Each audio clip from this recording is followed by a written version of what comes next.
ನಮಸ್ತೆ ವಿದ್ಯಾರ್ಥಿಗಳೇ. ಇವತ್ತು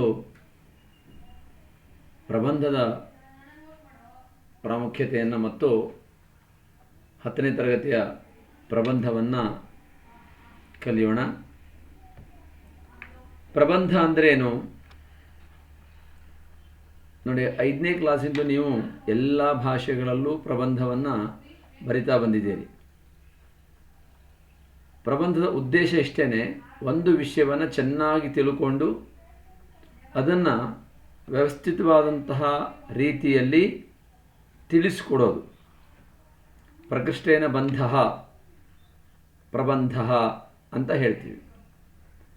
ಈ ಪ್ರಬಂಧ 3 ಅಂಶಗಳನ್ನು ಹೊಂದಿರುತ್ತೆ. ಒಂದು ಇಂಟ್ರಡಕ್ಷನ್ ಅಂತ ಹೇಳ್ತೀವಿ, ಇಂಟ್ರಡಕ್ಷನ್, ಮ್ಯಾಟರ್ ಆ್ಯಂಡ್ ಕನ್ಕ್ಲೂಷನ್ ಇಂಗ್ಲೀಷ್ನಲ್ಲಾದರೆ. ಸಂಸ್ಕೃತದಲ್ಲಾದರೆ ಪ್ರಸ್ತಾವನಾ, ವಿಷಯ, ಉಪಸಂಹಾರ. ಸೊ ಹೀಗೆ 3 ಅಂಶಗಳನ್ನು ಹೊಂದಿರುತ್ತೆ. ಮೊದಲನೇದಾಗಿ ನಿಮಗೆ 10ನೇ ತರಗತಿಯಲ್ಲಿ ಪರಿಸರ ಅನ್ನುವಂಥ ಪ್ರಬಂಧವನ್ನು ಇಟ್ಟಿದ್ದಾರೆ. ಪರಿಸರ ಅಂದ್ರೇನು ನೋಡಿ, ಸರಳವಾಗಿ ಹೇಳೋದಾದರೆ ನಮ್ಮ ಸುತ್ತಮುತ್ತ ಇರುವಂತಹ ಪಂಚಭೂತಗಳನ್ನೇ ನಾವು ಪರಿಸರ ಅಂತ ಕರಿತೀವಿ. ಯಾವುದು ಪಂಚಭೂತಗಳು? ಪೃಥ್ವಿ, ಅಪ್, ತೇಜ, ವಾಯು, ಆಕಾಶ. ಪೃಥ್ವಿ ಅಂದರೆ ಭೂಮಿ, ಅಪ್ ಅಂದರೆ ನೀರು, ತೇಜ ಅಂದರೆ ಅಗ್ನಿ, ವಾಯು ಅಂದರೆ ಗಾಳಿ, ಆಕಾಶ ಅಂದರೆ ಸ್ಪೇಸ್. ಇವಿಷ್ಟನ್ನು ಸೇರಿಸಿ ಪಂಚಭೂತಗಳು, 5 ಎಲಿಮೆಂಟ್ಸ್ ಅಂತ ಕರಿತೀವಿ. ಈ ಪಂಚಭೌತಿಕಿ ಯಾವುದಿದೆಯಲ್ಲ ಅದನ್ನೇ ಪರಿಸರ ಅಂತ ಕರೀತಾರೆ. ನೋಡೋಣ ಈಗ. ಇಯಂ ಭೂಮಿ ವಾಯುಮಂಡಲಂ ನದ್ಯಃ ಪರ್ವತಾಃ ಇತ್ಯಾದಯಃ ಪರಿಸರ ಇತಿ ಕಥ್ಯಂತೆ. ನಾನು ಇದನ್ನು ಭಾಳ ಶಾರ್ಟಾಗಿ ಪಂಚಭೂತಗಳು ಅಂತ ಹೇಳಿದೆ. ಇವರು ಪ್ರತ್ಯೇಕವಾಗಿ ಇಯಂ ಭೂಮಿ, ಈ ಭೂಮಿಯನ್ನು, ವಾಯುಮಂಡಲವನ್ನು, ನದಿಗಳನ್ನು, ಪರ್ವತಗಳನ್ನು ಎಲ್ಲವನ್ನು ಸೇರಿಸಿ ಪರಿಸರ ಅಂತ ಹೇಳ್ತಾರೆ. ಪೂರ್ವಂ ಅಯಂ ಪರಿಸರ ಶುದ್ಧ ಪ್ರಶಾಂತ ಸಮೃದ್ಧ ಚ ಆಸೀತ್. ಮೊದಲು ಅಯಂ ಪರಿಸರ, ಈ ಪರಿಸರ ಶುದ್ಧವಾಗಿತ್ತು, ಪ್ರಶಾಂತವಾಗಿತ್ತು ಮತ್ತು ಸಮೃದ್ಧವಾಗಿತ್ತು. ಪರಂತು ಇದಾನೀಂ ಜನಸಂಖ್ಯಾ ಬಾಹುಲ್ಯಾತ್ ನಗರೀಕರಣಾತ್ ಪರಿಸರ ಮಾಲಿನ್ಯಂ ವರ್ಧತೆ. ಆದರೆ ಇದಾನೀಂ ಈಗ ಜನಸಂಖ್ಯಾ ಬಾಹುಲ್ಯಾತ್, ಪಾಪ್ಯುಲೇಷನ್ ಎಕ್ಸ್ಪ್ಲೋಷನ್, ಜನಸಂಖ್ಯಾ ಸ್ಫೋಟ, ಈ ಜನಸಂಖ್ಯೆಯ ಆಧಿಕ್ಯದಿಂದಾಗಿ ನಗರೀಕರಣ ಅರ್ಬನೈಸೇಷನ್, ಎಲ್ಲಿ ನೋಡು ನಗರವನ್ನು ನಾವು ಕಟ್ತಾ ಬಂದ್ವಿ. ನೋಡಿ, ಬೆಂಗಳೂರು ಮೊದಲು 5 ಕಿಲೋಮೀಟರ್ ವಿಸ್ತೀರ್ಣ ಇತ್ತು, ಆಮೇಲೆ 10 ಆಯಿತು, ಈಗ 20 ಕಿಲೋಮೀಟರ್ ವಿಸ್ತೀರ್ಣ ಇದೆ. ಒಂದು ಸೈಡ್ ವಿಧಾನಸೌಧದಿಂದ 20 ಕಿಲೋಮೀಟರ್ ಸುತ್ತಳತೆಯಲ್ಲಿ ಬೆಂಗಳೂರನ್ನು ನಾವು ನೋಡ್ಬೋದು. ಅಂದರೆ ಟೋಟಲಿ ಒಂದು ಎಂಡಿನಿಂದ ಇನ್ನೊಂದು ಎಂಡಿಗೆ 40 ಕಿಲೋಮೀಟರ್. ಹಾಗಾಗಿ ನಗರೀಕರಣದಿಂದಲೂ ಕೂಡ ಪರಿಸರ ಮಾಲಿನ್ಯ ವರ್ಧಿಸ್ತಾ ಹೋಗುತ್ತೆ. ನಿಮ್ಗೆ ಗೊತ್ತಿರಬೇಕು, ಇತ್ತೀಚಿನ ಈ ಕೋವಿಡ್-19 ಲಾಕ್ಡೌನ್ ಎಲ್ಲ ಮಾಡಿದಾಗ ಇಡೀ ಪ್ರಪಂಚದಲ್ಲೇ ಪರಿಸರ ಎಷ್ಟು ಶುದ್ಧ ಆಯಿತು ಅನ್ನೋದು ನೀವು ಸಾಕಷ್ಟು ಬಾರಿ ಪೇಪರ್ಗಳಲ್ಲಿ ಓದಿರ್ತೀರಿ. ಅದಕ್ಕೊಂದು ಇನ್ನೊಂದು ಒಳ್ಳೆಯ ಉದಾಹರಣೆ ಕೊಡಬೇಕು ಅಂದರೆ, ಅಮೃತ್ಸರ ಪಂಜಾಬ್ ರಾಜಧಾನಿ ಅಂದರೆ ಚಂಡೀಗಢದಿಂದ ಡೆಲ್ಲಿಗೆ ಸುಮಾರು 300 ಕಿಲೋಮೀಟರ್ ಆಗುತ್ತೆ. ಅಲ್ಲಿ ಹೋಗಬೇಕಾದ್ರೆ ಹಿಮಾಲಯ ಮೊದಲು ಕಾಣ್ತಿತ್ತಂತೆ, ಆಮೇಲಿನ ಪರಿಸರ ಮಾಲಿನ್ಯದ ಕಾಣ್ತಿರಲಿಲ್ಲ. ಈಗ ಪುನಃ ಅದು ಕಾಣ್ತಾ ಇದೆ. ಸೊ ಚಂಡೀಗಢಕ್ಕೂ ಹಿಮಾಲಯಕ್ಕೂ ಹೆಚ್ಚು ಕಡಿಮೆ 350-400 ಕಿಲೋಮೀಟರ್ ಇದೆ. ಅಷ್ಟು ದೂರದ ಆ ಹಿಮಾಲಯ ಪರ್ವತ ಶ್ರೇಣಿ ಶುದ್ಧ ಪರಿಸರದಿಂದಾಗಿ ಮತ್ತೆ ಕಾಣತೊಡಗಿದೆ. ಸೊ ಇದರಿಂದ ನಾವು ಅಂದಾಜು ಮಾಡ್ಕೋಬೋದು ಎಷ್ಟರ ಮಟ್ಟಿಗೆ ಪರಿಸರ ಮಾಲಿನ್ಯ ಅನ್ನೋದು ನಮ್ಮನ್ನು ಕಾಡ್ತಾ ಇದೆ ಅಂತ. ಹಾಗಾಗಿ ಪರಿಸರದ ಸಂರಕ್ಷಣೆ ಮಾಡಿಕೊಳ್ಳೋದು ನಮ್ಮ ಕರ್ತವ್ಯ. ಯಾಕೆಂದರೆ ನಾವು ಪರಿಸರವನ್ನು ಕಾಪಾಡಿಕೊಳ್ಳದೇ ಇದ್ದರೆ ಮುಂದಿನ ಜನ್ರೇಷನಿಗೆ ನಾವು ಏನು ಕೊಡಬೇಕಾಗಿತ್ತು ಅದನ್ನು ಕೊಡೋ ಬದಲು ಒಂದಿಷ್ಟು ರೋಗಗಳನ್ನು, ಒಂದಿಷ್ಟು ಸಮಸ್ಯೆಗಳನ್ನು ಹಾಗೂ ಪೂರ್ಣ ಮಲಿನವಾದಂಥ ಪರಿಸರವನ್ನು ಕೊಡಬೇಕಾಗತ್ತೆ. ಹಾಗಾಗಿ ಹೇಗೆ ಕಾಪಾಡ್ಕೋಬೇಕು, ಪರಿಸರ ಸಂರಕ್ಷಣೆಯನ್ನು ಮಾಡಬೇಕು ಅಂತಂದರೆ ವೃಕ್ಷಾರೋಪಣಂ ಅಧಿಕಂ ಕರ್ತವ್ಯ, ಮರ ಗಿಡಗಳನ್ನು ಜಾಸ್ತಿ ಮರ ನೆಡೋಕ್ಕಾಗಲ್ಲ, ಗಿಡಗಳನ್ನು ಜಾಸ್ತಿ ಬೆಳೆಸಬೇಕು. ವೃಕ್ಷಾರೋಪಣ, ಮರಗಳನ್ನು ಕಡಿಮೆ ಕಡಿಬೇಕು, ಆದಷ್ಟು ಕಡಿಲೇಬಾರದು. ಕೃಷಿ ಭೂಮಿ ವಸತ್ಯರ್ಥಂನ ಪರಿವರ್ತನೀಯ. ಏನು ಮಾಡ್ತಾ ಇದ್ದಾರೆ, ಕೃಷಿ ಭೂಮಿಯನ್ನು, ಅಗ್ರಿಕಲ್ಚರ್ ಲ್ಯಾಂಡನ್ನೆಲ್ಲ ಲೇಔಟ್ಗಳನ್ನು ಕನ್ವರ್ಟ್ ಮಾಡ್ತಾ ಇದ್ದಾರೆ. ವಸತ್ಯರ್ಥಂ ಅಂದರೆ ಉಳ್ಕೊಳ್ಳೋಕ್ಕಾಗಿ ಲೇಔಟ್ಗಳು. ಯಾಕೆಂದರೆ ಯಾವಾಗ ಕೃಷಿ ಭೂಮಿ ಲೇಔಟ್ ಆಗುತ್ತೋ ಕೃಷಿ ಭೂಮಿಗಾಗಿ ಏನು ಮಾಡ್ತೀವಿ, ಕಾಡನ್ನು ಕಡಿತೀವಿ. ಸೊ ಕಾಡು ಕೃಷಿ ಭೂಮಿ ಆಗುತ್ತೆ, ಕೃಷಿ ಭೂಮಿ ಲೇಔಟ್ ಆಗುತ್ತೆ, ಲೇಔಟ್ನಿಂದ ಪರಿಸರ ನಾಶ ಆಗುತ್ತೆ. ಹಾಗಾಗಿ ಇದನ್ನು ಖಂಡಿತ ನ ಪರಿವರ್ತನೀಯಂ, ಯಾವಳು ಪರಿವರ್ತನೆ ಮಾಡಬಾರ್ದು. ಕೃಷಿ ಭೂಮಿಯಾಗೇ ಇರಬೇಕು, ಕಾಡು ಕಾಡಾಗೇ ಇರಬೇಕು, ಪರಿಸರ ಹೀಗೆ ಚೆನ್ನಾಗಿಯೇ ಇರಬೇಕು. ಜಲಮಾಲಿನ್ಯಸ್ಯ ವಾಯುಮಾಲಿನ್ಯಸ್ಯ ಚ ನಿಯಂತ್ರಣಂ ಕರಣೀಯಂ. ಜಲಮಾಲಿನ್ಯಂ ಅಂದರೆ ಈ ನೀರನ್ನು ಕಲುಷಿತ ಮಾಡ್ತಾ ಇದ್ದೀವಿ. ನದಿಗಳಿಗೆ ಇಂಡಸ್ಟ್ರಿಗಳಿಂದ ಬರುವಂಥ ಎಲ್ಲ ತ್ಯಾಜ್ಯಗಳನ್ನು ಬಿಡೋದ್ರ ಮೂಲಕ ಅವುಗಳನ್ನು ಪೊಲ್ಯೂಟ್ ಮಾಡ್ತಾ ಇದ್ದೀವಿ. ಅದನ್ನು ಮತ್ತು ವಾಯುಮಾಲಿನ್ಯ, ಇಂಡಸ್ಟ್ರಿಗಳಿಂದ ಬೇರೆ ಬೇರೆ ರೀತಿಯಲ್ಲಿ ನಾವು ವಾಹನಗಳಿಂದೆಲ್ಲ ವಾಯುಮಾಲಿನ್ಯವನ್ನು ಉಂಟು ಮಾಡ್ತಾ ಇದ್ದೇವೆ. ಅದನ್ನು ನಾವು ನಿಯಂತ್ರಿಸಬೇಕು. ನಿಯಂತ್ರಣಂ ಕರಣೀಯಂ. ಜನಸಂಖ್ಯಾ ಸ್ಫೋಟಸ್ಯ ನಿಯಂತ್ರಣಂ ಭವೇತ್. ಜನಸಂಖ್ಯಾ ಸ್ಫೋಟ, ಪಾಪ್ಯುಲೇಷನ್ ಎಕ್ಸ್ಪ್ಲೋಷನ್ ಅಂತಂದು ಇಂಗ್ಲೀಷ್ನಲ್ಲಿ. ಅಂದರೆ ಒಬ್ಬರಿಗೆ 3-4 ಜನ ಮಕ್ಕಳು ಮಾಡ್ಕೊಳ್ಳೋದು. ಇದರಿಂದ ಏನಾಗುತ್ತೆ, ಎಲ್ಲ ಬಗೆಯ ಸಮಸ್ಯೆನೂ ಉಂಟಾಗುತ್ತೆ. ಜಾಗದ ಸಮಸ್ಯೆ ಉಂಟಾಗುತ್ತೆ, ಆಹಾರದ ಸಮಸ್ಯೆ ಉಂಟಾಗುತ್ತೆ, ಮೂಲಭೂತ ಸೌಕರ್ಯಗಳ ಸಮಸ್ಯೆ ಉಂಟಾಗುತ್ತೆ. ಅದರಿಂದ ಜನಸಂಖ್ಯಾ ಸ್ಫೋಟ ಆಗದಿರುವಂತೆ ಒಬ್ಬರಿಗೆ 1 ಅಥವಾ 2 ಮಕ್ಕಳು, ಅದಕ್ಕಿಂತ ಹೆಚ್ಚು ಮಕ್ಕಳನ್ನು ಹೊಂದಬಾರ್ದು. ಅದು ಯಾವುದೇ ಕಮ್ಯುನಿಟಿ ಇರಲಿ, ಯಾವುದೇ ಧರ್ಮ ಹೇಳಿರಲಿ, ಮಕ್ಕಳನ್ನು ಜಾಸ್ತಿ ಮಾಡ್ಕೊಳ್ಳಿ ಅಂತ ಖಂಡಿತವಾಗಿಯೂ ಆ ಮಕ್ಕಳಿಗೆ ಒಂದು ಒಳ್ಳೆಯ ವಿದ್ಯಾಭ್ಯಾಸವನ್ನು, ಮೂಲಭೂತ ಸೌಕರ್ಯಗಳನ್ನು ನಾವು ಮಾಡಿಕೊಡ್ಬೇಕು ಅಂತಾದರೆ 2 ಮಕ್ಕಳು ಸಾಕಾಗತ್ತೆ. ಹಾಗಾಗಿ ಆ ಜನಸಂಖ್ಯಾ ಸ್ಫೋಟ ಆಗದೇ ಇರುವಂತೆ ನಿಯಂತ್ರಣವನ್ನು ಮಾಡಿಕೊಳ್ಬೇಕು.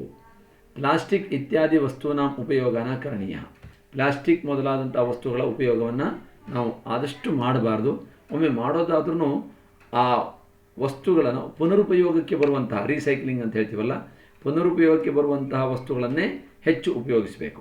ವ್ಯರ್ಥ ವಸ್ತೂನಾಂ ಪ್ರಕ್ಷೇಪಣಾಪೇಕ್ಷೆಯ ರೂಪಾಂತರೇಣ ಉಪಯೋಗ ಕರ್ತವ್ಯ.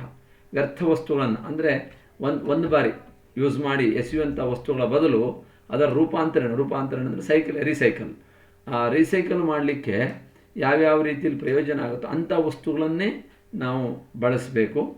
ಹಾಗೆ ಪರಿಸರ ಸಂರಕ್ಷಣಾ ವಿಷಯ ಛಾತ್ರಾಣಾಂ ವಿಶೇಷ ಕಾರ್ಯಾಗಾರ ಆಯೋಜನೀಯ. ಪರಿಸರ ಸಂರಕ್ಷಣಾ ವಿಷಯದಲ್ಲಿ ವಿದ್ಯಾರ್ಥಿಗಳಿಗೆ ಛಾತ್ರಾಣಾಂ ವಿಶೇಷ ಕಾರ್ಯಾಗಾರ ಅಂತಂದರೆ ಈ ವರ್ಕ್ಶಾಪ್ ಅಂತ ಕರಿತೀವಿ. ಕಾರ್ಯಾಗಾರ ಅಂದರೆ ವರ್ಕ್ಶಾಪ್. ಈ ವರ್ಕ್ಶಾಪ್ಗಳನ್ನು ನಾವು ಏರ್ಪಡಿಸಬೇಕು ವಿದ್ಯಾರ್ಥಿಗಳಿಗಾಗಿ. ಏವಂ ಪ್ರಕಾರೇಣ, ಈ ರೀತಿಯಾಗಿ ಪರಿಸರ ಸಂರಕ್ಷಣೆ ಕರಣೀಯಂ, ಈ ರೀತಿಯಾಗಿ ನಾವು ಪರಿಸರ ಸಂರಕ್ಷಣೆಯನ್ನು ಮಾಡಬೇಕು ಅಂತ ಹೇಳ್ತೀವಿ. ಸೊ ಎರಡನೇದು ಸಂಗಣಕಯಂತ್ರ. ಸಂಗಣಕಯಂತ್ರ ಅಂದರೆ ನಿಮ್ಗೆ ಗೊತ್ತಿರಬೇಕು, ಇದು ಕಂಪ್ಯೂಟರ್ ಅಂತ ಅರ್ಥ. ಬರೀ ಗಣಕಯಂತ್ರ ಅಂತಂದರೆ ಕ್ಯಾಲ್ಕುಲೇಟರ್, ಸಂಗಣಕಯಂತ್ರ ಅಂದರೆ ಕಂಪ್ಯೂಟರ್ ಅಂತ ಅರ್ಥ. ಸೊ ಕಂಪ್ಯೂಟರ್ ವಿಷಯದಲ್ಲಿ ನಿಮಗೆಲ್ಲರಿಗೂ ತುಂಬ ನಾಲೆಜ್ ಇದೆ, ಇಲ್ಲ ಮುಂದಿನ ದಿನಗಳಲ್ಲಿ ನೀವು ಪಡ್ಕೊಳ್ತೀರಿ. ಆದರೆ ಮೊದಲ ಕಂಪ್ಯೂಟರ್ 1946ರಲ್ಲಿ ಬಂದಿರೋದು.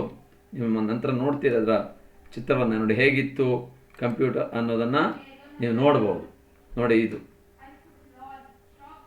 ಇನ್ಯಾಕ್ ಅಂತ ಕರೀತಾರೆ, first computer in the world. ನೋಡಿ ಎಷ್ಟು ದೊಡ್ಡಕ್ಕಿತ್ತು, ಹೇಗಿತ್ತು ಅನ್ನೋದನ್ನು ನೀವು ನೋಡಿದಿರಿ. ಹಾಗೆಯೇ ಈ ಕಂಪ್ಯೂಟರ್ ಇವತ್ತು ರೂಪಾಂತರ ಹೊಂದಿ ನಮ್ಮ ಅಂಗೈಗೂ ಬಂದುಬಿಟ್ಟಿದೆ. ಲ್ಯಾಪ್ಟಾಪ್ ಹೋಗಿ ಮೊದಲು ಡೆಸ್ಕ್ಟಾಪ್ ಅಂತು, ಆಮೇಲೆ ಲ್ಯಾಪ್ಟಾಪ್ ಅಂತು, ಈಗ ಪಾಮ್ ಕಂಪ್ಯೂಟರ್ ಅಂತ ಪರ್ಸ್ನಲ್ ಕಂಪ್ಯೂಟರ್ ಅಂತಲೂ ಕರಿತೀವಿ. ಹಾಗಾಗಿ ನೋಡಿ ಆ್ಯಪಲ್ ಕಂಪ್ಯೂಟರ್ ಹೇಗಿತ್ತು ಆ ಕಾಲದಲ್ಲಿ ಅನ್ನೋದನ್ನು ನೀವು ನೋಡ್ಬೋದು. ಸೊ ಇವೆಲ್ಲ ನೋಡಿ IBM computer, laptop, apple computer. So ಯಾವ್ಯಾವ ರೀತಿಯಲ್ಲಿ ನಾವು ಕಂಪ್ಯೂಟರ್ ಇದ್ದಿತ್ತು ಅನ್ನೋದನ್ನು ನೋಡ್ತಾ ಹೋಗ್ಬೋದು. ಹೀಗೆ ಚಾರ್ಲ್ಸ್ ಬಾಬೇಜ್ ಅನ್ನೋನು ಮೊದಲ ಕಂಪ್ಯೂಟರ್ನ ಕಂಡುಹಿಡಿದವನು. ಸೊ ಮಾನವಾಹ ಪ್ರಗತಿಶೀಲ, ಮಾನವರು ಪ್ರಗತಿಶೀಲರು ನೋಡಿ, ಅಂದರೆ ಅಭಿವೃದ್ಧಿಯನ್ನು ಅಪೇಕ್ಷೆ ಪಡುವವರು ಅಂತ ಅರ್ಥ. ತೇ ಪ್ರತ್ಯಹಂ ನೂತನಂ ಆವಿಷ್ಕಾರಂ ಕುರುವಂತಹ ಏವ ಸಂತಿ. ಅವರು ಪ್ರತಿದಿನ ನೂತನಂ ಆವಿಷ್ಕಾರಂ, ಹೊಸ ಆವಿಷ್ಕಾರವನ್ನು ಅಂದರೆ ಸಂಶೋಧನೆಯನ್ನು ಮಾಡ್ತಾನೆ ಬಂದಿದ್ದಾರೆ. ವಿಶೇಷತಃ ವಿಜ್ಞಾನ ಕ್ಷೇತ್ರೆ ಆವಿಷ್ಕೃತಂ ಅತ್ಯುಪಯುಕ್ತಂ ಸಾಧನಮೇವ ಸಂಗಣಕಯಂತ್ರಂ. ವಿಶೇಷವಾಗಿ ವಿಜ್ಞಾನ ಕ್ಷೇತ್ರದಲ್ಲಿ ಆವಿಷ್ಕರಿಸಲ್ಪಟ್ಟಂಥ ಅಂದರೆ ಕಂಡುಹಿಡಿಯಲ್ಪಟ್ಟಂತಹ ಅತ್ಯುಪಯುಕ್ತವಾದಂತಹ ಸಾಧನವೇ ಸಂಗಣಕಯಂತ್ರ. ಚಾರ್ಲ್ಸ್ ಬಾಬೇಜ್ ಇತಿ ಆಂಗ್ಲವಿಜ್ಞಾನಿ ಇದಂ ಸಂಗಣಕಯಂತ್ರಂ ಅನ್ವಿಷ್ಟವಾನ್. ಚಾರ್ಲ್ಸ್ ಬಾಬೇಜ್ ಅನ್ನುವಂಥ ಒಬ್ಬ ಬ್ರಿಟಿಷ್ ವಿಜ್ಞಾನಿ ಇದನ್ನು ಕಂಡುಹಿಡಿದಿದ್ದಾನೆ 1946ನೇ ಇಸ್ವಿಯಲ್ಲಿ. ಶಿಕ್ಷಣ ಕ್ಷೇತ್ರೆ ವಾಣಿಜ್ಯ ಕ್ಷೇತ್ರೆ ದೈನಂದಿನ ವ್ಯವಹಾರೇ ಚ ಅನುಕ್ಷಣಂ ವಿವಿಧಾನ್ ವಿಷಯಾನ್ ಅವಗಂತುಂ ಸಂರಕ್ಷಿತುಂ ಚ ಸಂಗಣಕಯಂತ್ರದ್ವಾರ ಸಾಧ್ಯಂ. ನೋಡಿ, ಶಿಕ್ಷಣ ಕ್ಷೇತ್ರ ಎಜುಕೇಷನಲ್ ಫೀಲ್ಡಲ್ಲಿ, ಆಮೇಲೆ ವಾಣಿಜ್ಯ ಕ್ಷೇತ್ರ ಬಿಸ್ನೆಸ್ ಫೀಲ್ಡಲ್ಲಿ, ದೈನಂದಿನ ವ್ಯವಹಾರ ರುಟೀನ್ ವರ್ಕಲ್ಲಿ ಮತ್ತು ದೈನಂದಿನ ವ್ಯವಹಾರಗಳಲ್ಲಿ, ಶಿಕ್ಷಣ ಕ್ಷೇತ್ರದಲ್ಲಿ, ವಾಣಿಜ್ಯ ಕ್ಷೇತ್ರದಲ್ಲಿ ಮತ್ತು ದಿನನಿತ್ಯದ ವ್ಯವಹಾರಗಳಲ್ಲಿ ಅನುಕ್ಷಣಂ ಎವ್ರಿ ಮಿನಿಟ್, ಅನುಕ್ಷಣಂ ಅಂದರೆ ನೋಡಿ ಎವ್ರಿ ಮಿನಿಟ್, ವಿವಿಧಾನ್ ವಿಷಯಾನ್ ಅವಗಂತುಂ ಎಲ್ಲ ವಿಷಯಗಳನ್ನು ತಿಳ್ಕೊಳ್ಳಿಕ್ಕೆ ಮತ್ತು ಸಂರಕ್ಷಿಸಲಿಕ್ಕೆ ಸಂಗಣಕಯಂತ್ರದ್ವಾರ ಸಾಧ್ಯಂ, ಕಂಪ್ಯೂಟರ್ ಮೂಲಕ ಸಾಧ್ಯವಾಗಿದೆ. ಅತ್ರ ದರ್ಶನಂ ಶ್ರವಣಂ ಚ ಏಕತ್ರೈವ ಭವತಿ. ಇಲ್ಲಿ ದರ್ಶನಂ ಅಂದರೆ ನೋಡೋದು, ವಿಜುವಲೈಸೇಷನ್, ಶ್ರವಣ ಆಡಿಯೋ. ಸೊ ಆಡಿಯೋ ವಿಡಿಯೋ ಎರಡೂ ಕೂಡ ಏಕತ್ರೈವ ಭವತಿ, ಒಂದೇ ಕಡೆ ಆಗತ್ತೆ. ತಟಿತ್ ಪತ್ರದ್ವಾರ, ತಟಿತ್ ಅಂದರೆ ಇಮೇಲ್ ಅಂತ ಕರಿತೀವಲ್ಲ, ತಟಿತ್ ಅಂದರೆ ವಿದ್ಯುತ್ ಅಂತ ಅರ್ಥ. ಈ ಮಿಂಚು ಕೂಡ ವಿದ್ಯುತ್ಗೆ ಅಂತ, ಅದಕ್ಕೆ ತಟಿತ್ ಅಂತ ಕರಿತೀವಿ. ಹಾಗಾಗಿ ವಿದ್ಯುತ್ ಪತ್ರದ್ವಾರ ಇಮೇಲ್ ಮೂಲಕ ಕ್ಷಣ ಮಾತ್ರೇಣ ಬಹೂನ್ ವಿಷಯಾನ್ ಪ್ರೇಷಯಿತು, ಅನೇಕ ವಿಷಯಗಳನ್ನು ಕ್ಷಣ ಮಾತ್ರದಲ್ಲಿ ಕಳಿಸ್ಲಿಕ್ಕೆ ಪ್ರಾಪ್ತಂಚ ಶಕ್ಯತೆ ಮತ್ತು ಪಡ್ಕೊಳ್ಳಿಕ್ಕೆ ಸಾಧ್ಯತೆ ಇದೆ. ಸೊ ಅನೇಕ ವಿಷಯಗಳು ನಾವು ಇಮೇಲ್ ಮೂಲಕ ಕಳಿಸ್ಬೋದು ಹಾಗೂ ಇಮೇಲ್ ಮೂಲಕ ಪಡ್ಕೊಳ್ಬೋದು. ಅಂತರ್ಜಾಲಂ, ಅಂತರ್ಜಲ ಅಲ್ಲ ಇಲ್ಲಿ ನೆನಪಿಟ್ಕೊಳ್ಳಿ, ಅಂತರ್ಜಾಲಂ ಇಂಟರ್ನೆಟ್ ಇತಿತು ಜಗತಃ ಸಮಸ್ತ ವಿಷಯಾನ್ ಕ್ಷಣಾರ್ಧೇ ದರ್ಶಯತಿ. ಸೊ ಅಂತರ್ಜಾಲದ ಮೂಲಕ ನಾವು ಜಗತ್ತಿನ ಎಲ್ಲ ವಿಷಯಗಳನ್ನು ನಾವು ಫ್ರ್ಯಾಕ್ಷನ್ ಆಫ್ ಮಿನಿಟ್, ಕ್ಷಣಾರ್ಧೆ ದರ್ಶಯತಿ, ತೋರಿಸುತ್ತೆ ನಮಗೆ. ಗ್ರಹೇ ಏವ ಉಪವಿಶ್ಯ, ಮನೆಯಲ್ಲೇ ಕುಳಿತುಕೊಂಡು ಅಪೇಕ್ಷಿತ ವಿಷಯಾನಾಂ ವಿವರಣಂ ಜ್ಞಾತುಂ ಸಂಗಣಕಯಂತ್ರಂ ಉಪಕಾರಕಂ ಅಸ್ತಿ. ಏನಾಗುತ್ತೆ, ಮನೆಯಲ್ಲೇ ಕುಳಿತುಕೊಂಡು ನಾವು ಅಪೇಕ್ಷಿತ ವಿಷಯಾನ, ನಮಗೆ ಯಾವ್ಯಾವ ವಿಷಯಗಳು ಬೇಕೋ ಅದೆಲ್ಲದರ ವಿವರಣೆಯನ್ನು ಮತ್ತು ತಿಳ್ಕೊಳ್ಳೋದನ್ನು ಈ ಸಂಗಣಕಯಂತ್ರದ ಮೂಲಕ ಮಾಡ್ಕೊಳ್ಳಿಕ್ಕೆ ಆಗತ್ತೆ. ಅದು ಉಪಕಾರಕಂ, ಸಂಗಣಕಯಂತ್ರ ಆ ವಿಷಯದಲ್ಲಿ ನಮಗೆ ಉಪಕಾರಿಯಾಗಿದೆ ಅಂತ ಹೇಳ್ತಾನೆ. ಇಲ್ಲಿಗೆ ಸಂಗಣಕಯಂತ್ರವು ಕೂಡ ಮುಗೀತು. ನೋಡಿ, ನಿಮಗೆ ಎರಡೇ ಇರೋದು, ಆದರೆ ನಾನು ಇನ್ನೊಂದನ್ನು ಮಾಡಿಬಿಡ್ತೀನಿ, ಕರ್ನಾಟಕ ರಾಜ್ಯೋತ್ಸವವನ್ನು. ಆದರೆ ಪರೀಕ್ಷಾ ದೃಷ್ಟಿಯಿಂದ ಹೇಳೋದಾದರೆ ಎರಡೇ ಸಾಕು, ಓದ್ಕೊಳ್ಳಿ ಅವೆರಡನ್ನು. ಇದನ್ನು ಸೇರಿಸಿ ಓದ್ಕೊಂಡ್ಬಿಡಿ. ಇರಲಿ, ಕರ್ನಾಟಕ ರಾಜ್ಯೋತ್ಸವ ನಿಮಗೆ ಗೊತ್ತಿರಬೇಕು, 1956ರಲ್ಲಿ ಭಾಷಾವಾರು ಪ್ರಾಂತದ ಮೂಲಕ ಕರ್ನಾಟಕ ರಾಜ್ಯದ ಒಂದು ಸೃಷ್ಟಿಯಾಯಿತು. ಭಾರತದಲ್ಲಿ ಎಲ್ಲ ಸ್ವಾತಂತ್ರ್ಯ ನಂತರ ಎಲ್ಲ ರಾಜ್ಯಗಳ ವಿಂಗಡಣೆ ಆದ್ದೇ ಭಾಷಾವಾರು ಪ್ರಾಂತ್ಯಗಳ ಮೂಲಕ ಅಥವಾ ಭಾಷೆಯ ಮೂಲಕ. ಆದರೆ ಮೈಸೂರು ರಾಜ್ಯ ಅಂತ ಹೆಸರಾಗಿತ್ತು. 1973ರಲ್ಲಿ ಈ ರಾಜ್ಯವನ್ನು ಕರ್ನಾಟಕ ರಾಜ್ಯ ಅಂತ ಬದಲಾಯಿಸಿದರು. ಆದ ನಾವು 1956ರಿಂದಲೇ ಕನ್ನಡ ರಾಜ್ಯೋತ್ಸವವನ್ನು ಆಚರಿಸ್ಕೊಂಡು ಬರ್ತಾ ಇದ್ದೀವಿ. ನವೆಂಬರ್ 1 ಕನ್ನಡ ರಾಜ್ಯೋತ್ಸವವನ್ನು ಆಚರಿಸುವಂಥ ದಿನ. ಕರ್ನಾಟಕ ರಾಜ್ಯೆ ನವೆಂಬರ್ ಮಾಸಸ್ಯ ಪ್ರಥಮ ದಿವಸಃ ಕರ್ನಾಟಕ ರಾಜ್ಯೋತ್ಸವ ಇತಿ ಆಚರ್ಯತೆ. ಕರ್ನಾಟಕ ರಾಜ್ಯದಲ್ಲಿ ನವೆಂಬರ್ ತಿಂಗಳಿನ ಪ್ರಥಮ ದಿವಸ ಅಂದರೆ 1 ನವೆಂಬರ್ ಕರ್ನಾಟಕ ರಾಜ್ಯೋತ್ಸವ ಅಂತ ಆಚರಿಸಲ್ಪಡುತ್ತದೆ. ಸ್ವಾತಂತ್ರ್ಯ ನಂತರ ಭಾರತಸ್ಯ ಪ್ರದೇಶಃ ಭಾಷಾದೃಷ್ಟ್ಯಾ ವಿಭಕ್ತಃ, ಭಾಷಾವಾರು ಪ್ರಾಂತ್ಯಗಳಾಗಿ ವಿಂಗಡಿಸಿದರು. ಕ್ರಿಸ್ತಶಕ 379 ವರ್ಷೆ 1973ದಲ್ಲಿ ನವೆಂಬರ್ ಮಾಸಸ್ಯ ಪ್ರಥಮೇ ದಿನೇ ಕರ್ನಾಟಕ ರಾಜ್ಯಂ ಇತಿ ಅಧಿಕೃತ ಘೋಷಣೆ ಅಭೂತ್. ಕರ್ನಾಟಕ ರಾಜ್ಯ ಅಂತ ಅಧಿಕೃತವಾಗಿ ಘೋಷಣೆ ಆಯಿತು. ಪೂರ್ವಂ ಕರ್ನಾಟಕ ರಾಜ್ಯಸ್ಯ ಮೈಸೂರು ರಾಜ್ಯಮಿತಿ ನಾಮ ಆಸೀತ್. ಮೊದಲೇನಿತ್ತು, ಕರ್ನಾಟಕ ರಾಜ್ಯಕ್ಕೆ ಮೈಸೂರು ರಾಜ್ಯ ಅಂತ ಹೆಸರಿತ್ತು. ಭಾಷಾ ಪ್ರದೇಶ ವಿಭಾಗಾನಂತರಂ ಕರ್ನಾಟಕ ರಾಜ್ಯಮಿತಿ ಪ್ರಸಿದ್ಧಂ ಅಭವತ್. ಆ ಭಾಷಾ ಪ್ರದೇಶ ನಂತರ ಇದು ಕರ್ನಾಟಕ ಅಂತ ಕರೀತಿದ್ರು, ಆದರೆ ಮೈಸೂರು ರಾಜ್ಯ ಅಂತಲೇ ಅಂದರೆ ಗೌರ್ಮೆಂಟ್ ದಾಖಲೆಗಳಲ್ಲಿ ಇದ್ದಿತ್ತು. ಅಸ್ಯ ಸ್ಮರಣಾರ್ಥಂ, ಇದರ ನೆನಪಿಗೋಸ್ಕರನೇ ಸರ್ವೇ ಕರ್ನಾಟಕ ಪ್ರದೇಶೀಯ ಆನಂದೇನ ಉತ್ಸವಂ ಇಮಂ ಆಚರಂತಿ.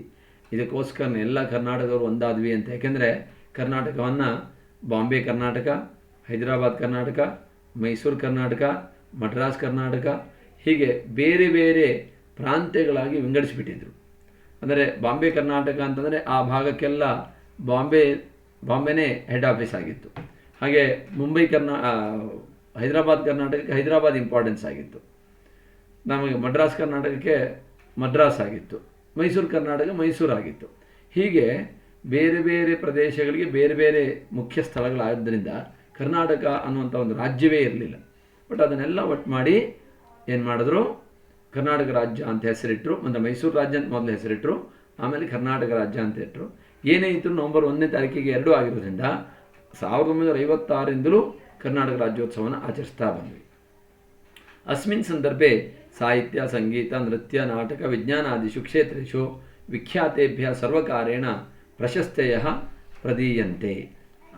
ಸರ್ವಕ್ಷೇತ್ರ ಆವತ್ತಿನ ದಿನ ಅಂದರೆ ಕನ್ನಡ ರಾಜ್ಯೋತ್ಸವವನ್ನು ಆಚರಿಸುವಂಥ ದಿನ ಸಾಹಿತ್ಯದಲ್ಲಿ, ಸಂಗೀತದಲ್ಲಿ, ನೃತ್ಯದಲ್ಲಿ, ನಾಟಕದಲ್ಲಿ, ವಿಜ್ಞಾನಾದಿ ಅನೇಕ ಕ್ಷೇತ್ರಗಳಲ್ಲಿ ಯಾರು ವಿಖ್ಯಾತರಾಗಿದ್ದಾರೋ, ಅಂದರೆ ಸಾಧನೆಗಳನ್ನು ಮಾಡಿದಾರೋ ಅವರಿಗೆ ಸರ್ವಕಾರದಿಂದ, ಗೌರ್ಮೆಂಟ್ನಿಂದ ಪ್ರಶಸ್ತಿಯ ಪ್ರದೀಯಂತೆ, ಪ್ರಶಸ್ತಿಯು ಕೊಡಲ್ಪಡುತ್ತದೆ. ಪ್ರಶಸ್ತಿರಿಯಂ, ಈ ಪ್ರಶಸ್ತಿಯು ಕರ್ನಾಟಕ ರಾಜ್ಯೋತ್ಸವ ಪ್ರಶಸ್ತಿ ಇತಿ ವಿಖ್ಯಾತ ವರ್ತದೆ. ಕರ್ನಾಟಕ ರಾಜ್ಯೋತ್ಸವ ಪ್ರಶಸ್ತಿ ಅಂತಲೇ ಪ್ರಸಿದ್ಧಿಯಾಗಿದೆ. ನೀವು ಈ ವರ್ಷ ನೋಡ್ಬೋದು ಯಾರ್ಯಾರಿಗೆ ಪ್ರಶಸ್ತಿ ಸಿಗತ್ತೆ ಅನ್ನೋದನ್ನು.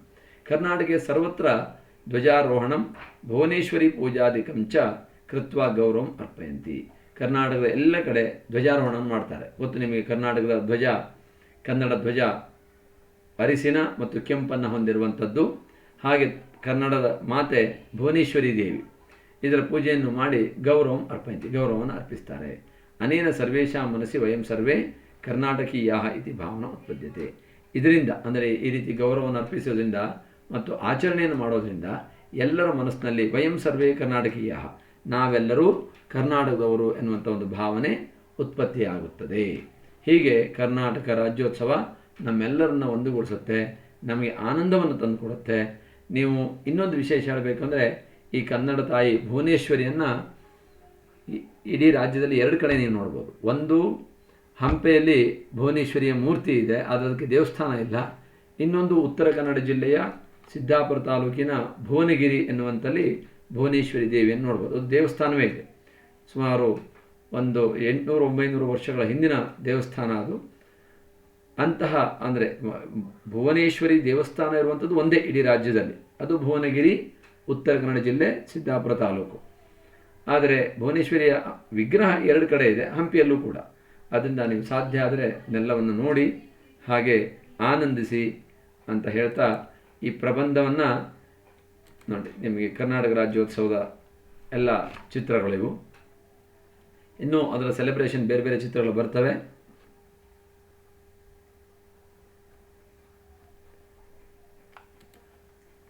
ಸೊ ಈ 3 ಪ್ರಬಂಧಗಳಲ್ಲಿ ನೀವು 2 ಪ್ರಬಂಧಗಳನ್ನು ಚೆನ್ನಾಗಿ ಓದ್ಕೊಳ್ಳಿ. ಯಾಕೆಂದರೆ ಒಂದು ಚಾಯ್ಸ್ ಇರುತ್ತೆ. ಇದಕ್ಕೆ ನೋಟ್ ಶೀಟ್ಸ್ ಬೇರೆ ಏನೇನು ಇರೋದಿಲ್ಲ, ನೀವೇ ಚೆನ್ನಾಗಿ ಓದ್ಕೊಳ್ಬೇಕು. ಆಯಿತಾ?